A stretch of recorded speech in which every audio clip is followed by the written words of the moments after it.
6주차 강의만 들으면 시험 어렵지 않습니다. 그냥 누구나 잘 보실 수 있고, 지난 학기도 보니까, 아, 굉장히 많아요. 평균 점수가 높아요. 90점이 넘었던 것 같아요. 평균. 그래서 그렇게 어려워할 필요는 없어요. 공지사항에 말씀드렸듯이 사지선다형입니다. 사지선다형이라서 틀린 것을 고르시오. 맞는 것을 고르시오. 이런 것들이에요. 예를 들어서 결혼 이민자에 대한 설명으로 틀린 것을 고르시오. 이제 이렇게 질문하며 그 결혼 이민자에 대한 내용 그냥 선택해서 고르시면 되는데 지금 현재 이 당시에 잠깐 그러니까 2019년 기준으로 아마 올라와 있는 전체 외국인 숫자는 243만 명이라고 얘기했고, 결혼 이민자들은 16만 5천 명이거든요. 그래서, 이제 이 관련된 내용들 잘 보시고, 결혼 이민자가 증가하고 있다라는 거, 그다음에 중국 국적을 가진 이민자들이 많다라는 거, 전체 인원이 16만 5천 명이었다. 뭐 이 정도만 기억하고 있으면 뭐 1번 문제를 쉽게 풀 수 있는 그런 문제들이에요. 그리고 뭐 이제 2번 같은 경우는 육식자 강의 내용이 너무 많아요. 어, 다문화 주요 이론들, 샐러드 볼, 모자이크, 용광로 이론인데 그냥 큰 개념들만 알고 계시면 될 것 같고, 또 다문화주의가 무엇인지, 그래서 다문화주의에 대한 내용들도 나오기도 하고, 사회통합 프로그램이라든지 외국인들의 인권을 위한 제정 법률이 무엇인지, 뭐 이런 것들이에요. 어렵지 않습니다. 다문화 사회에 대해서 틀린 것, 맞는 것을 고르시오. 이런 내용이고, 체류 외국인들에 대한 설명으로 틀린 것, 맞는 것, 이런 거예요. 또 한국 사회의 다문화 현상에 대한 설명으로 틀린 것, 틀린 것을 고르시오. 맞는 것을 고르시오. 이런 건데, 2019년 현재 한국에 체류한 외국인들 중에 중국 국적이 뭐 가장 많다. 맞는 얘기들이죠. 그 다음에 그 외국인 근로자는 외국인 산업 연수생 제도로 인해서 증가하기 시작했고, 이제 결혼 이민자들 농촌총각 장가 보내기 운동을 통해서 점차 이제 증가하기 시작했다. 이런 내용들이잖아요. 이런 것들만 알고 계시면 크게 어렵지 않으실 것 같고, 또 이제 결혼 이민자에 대한 설명들, 또 외국인에 대한 내용들인데, 1주차 강의에서는 어느 도시에 뭐 몇 명이 있고, 이런 것들을 모르셔도 돼요. 그냥 크게 전국에 가장 많은 외국인들이 거주하는 지역은 어디인지, 또 서울에 가장 많은 외국인들이 거주하고 있는 지역이 어딘지, 또 지방이나 수도권 중에 어느 지역이 외국인들이 많이 거주하고 있는지, 뭐 이 정도만 알고 계셔도 문제를 풀 수 있어요. 1주차 강의는. 어렵지 않습니다. 이민자들이 점차 증가하고 있는 현상에 대한 얘기들, 이런 것들이에요. 그러니까 다문화주의, 다문화 사회, 이런 것들이니까요. 어렵지 않다라고 보시면 되고, 2024년 통계 자료에 대한 시험 문제는 나오지 않습니다. 질문해 주셨는데, 김기혜 선생님 질문해 주셨는데, 나오지 않습니다. 그냥 강의 안에 있는 내용으로만 시험 문제를 출제했어요. 그렇게 이해해 주시면 될 것 같습니다.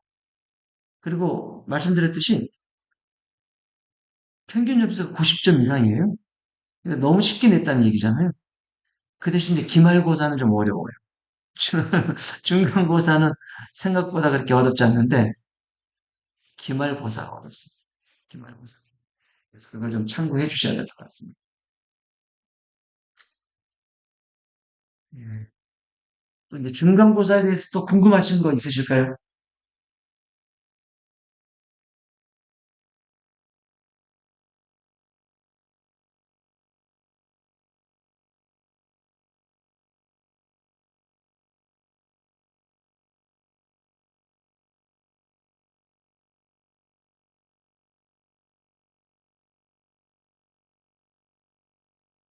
설명이 쉬웠죠. 그래서 괜찮으신 것 같고. 근데 나중에 그 토론에 대한 공지사항이 올라갈 거예요. 토론 올라가면 토론에 대한 과제는 좀 잘 해주셔야 될 것 같아요. 좀 고민하고 있어요. 이제 중간고사, 기말고사로 이렇게 좀 분별력이 떨어진다고 하면 토론 과제로 좀 점수가 희비가 좀 엇갈릴 수 있거든요. 그 얘기는 뭔 얘기냐면 토론은 이제 다문화 감수성에 대한 토론 과제가 나갈 거예요. 다문화 감수성. 이제 다문화 감수성을 높일 수 있는 방법, 또 다문화 감수성에 대한 프로그램 개발을 해서 한번 올려봐라. 이런 내용이거든요. 선생님들이 내가 다문화 감수성 프로그램을 하나 만든다 생각하시고 만들어서 제작해서 올리시면 되는 거예요. 이게 좀 어렵긴 하거든요. 그런데 성심성의껏 잘 올려주시고 선생님들이 올렸을 뿐만 아니라 다른 분들이 올린 토론 과제에도 선생님들이 댓글을 다셔야 돼요. 이제 댓글을 좀 많이 다셔야 돼요. 많이 달아야 점수가 충분히 높을 수 있어요. 근데 이제 너무 댓글을 안 달거나 하시면 점수가 낮죠.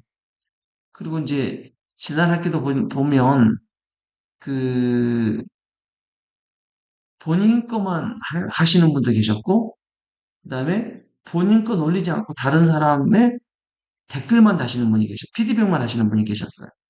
근데 그렇게 하시면 안 되고 본인 것도 올리시고 다른 분들 피드백도 적어도 세 사람 이상 거를 읽어보고 거기에 피드백을 달아주셔야 되는 게 있어요. 이렇게 진행이 되니까 좀 참고해 주셔야 될 것 같아요. 중간고사는 편안한 마음으로 봐주시고 기말고사와 토론 과제를 좀 잘해야 되겠다라는 생각을 하시면 되고 이제 제가 중간중간 이렇게 라이브 강의를 좀 하겠습니다. 라이브 강의실을 하면서 선생님들이 궁금해하는 것들도 답변을 드리고 어, 또 이제 토론 과제를 잘 수행하는 방법들도 좀 안내도 해드릴게요. 그리고 라이브 강의실을 이렇게 이제 오전이나 오후 시간에 하면 선생님들이 다 직장인들이고 근무하는 시간이라 아마 참여하기가 어려우신 분들이 좀 계실 것 같아요. 그래서 이제 이런 분들을 위해서는 제가 이제 야간에도 좀 이렇게 라이브 강의실을 같이 운영을 해보려고 합니다. 그러니까 야간이라 면 저녁 시간이겠죠? 퇴근 이후에도 라이브 강의실을 운영하기도 하고 또 이렇게 주간에 운영하기도 하면서 선생님들하고 소통하는 시간을 가지려고 합니다. 그래도 괜찮으시겠죠?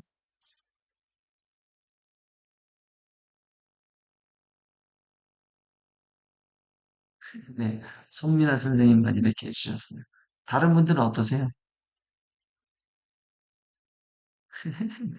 네. 선생님들 빨리 얼굴 한번 뵈야 되는데요. 선생님들 얼굴 뵈면서 좀 얘기를 해야 되는데. 그리고 11월 8일 날인가요? 제가 그 세종사이버대학교에 특강 하는데 혹시 공지 받으셨어요? 특강에 대한 공지?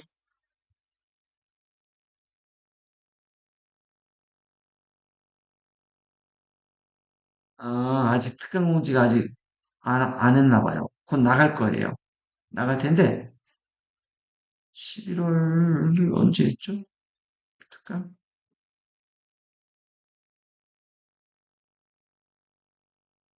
박수현 학과장님이 저에게 특강을 좀 해달라고 요청을 하셨어요. 왜 특강 요청이 들어왔냐면요. 제가 지난 2018년에도 특강을 했었는데, 어, 이제 그때 이후로는 이제 다른 분들이 또 특강을 하시긴 하셨는데, 올 초에 세종사이버대학교 학생들 한 7명 정도가 저희 센터를 찾아오셨어요. 너무 궁금하다고. 도대체 센터 뭐 하는 곳인지 좀 보고 싶다고 오셨어요. 그리고 막 막 오셔가지고 저희 센터 막 둘러보시고 같이 얘기하시고 그러고 가셨어요. 이제 그렇게 학생들이 또 소문을 낸 것 같아요. 김수현 교수님 센터 갔다 왔는데 너무 좋더라. 그리고 많은 걸 배웠다 하면서 또 이 학교장님한테 막 설명을 하신 것 같아요. 그때 학교장님이 도대체 그 궁금해하는 내용들을 전체 학생들에게 좀 알려달라고 하셔가지고 제가 특강을 준비를 했습니다. 특강은 70분 정도 준비하고 있고요. 언제냐면 11월 8일 맞네요. 11월 8일이에요. 11월 8일. 줌으로 하게 될 겁니다. 많이들 들어오셔서 같이 특강 들으시면 되고 제가 특강 제목도 좀 여러 가지를 드렸는데 특강 제목이 또 이렇습니다. 뭐냐면 이야, 특강 제목을 제가 세 가지를 들었는데 내 주변 외국인들은 무슨 고민을 하고 살까? 이게 특강 제목이에요. 주제. 내 주변 외국인은 무슨 고민을 하고 살까? 이게 특강 주제입니다. 11월 8일 오후 8시입니다. 오후 8시. 편안하게 줌으로 들으실 수 있어요. 11월 8일 8시. 많이들 참여해 주시면 좋을 것 같습니다. 특강 주제고요. 일단 좀 적어 드릴까요? 11월 8일 오후 8시 특강. 그리고 그리고 이제 그 한국 사회 다문화 현상의 이해뿐만 아니라 다문화 교육 현장 사례 연구 방금 좀 전에 이제 제가 또 라이브 강의를 했는데 그분들도 우리 센터를 한번 와보고 싶대요. 선생님들도 어때요?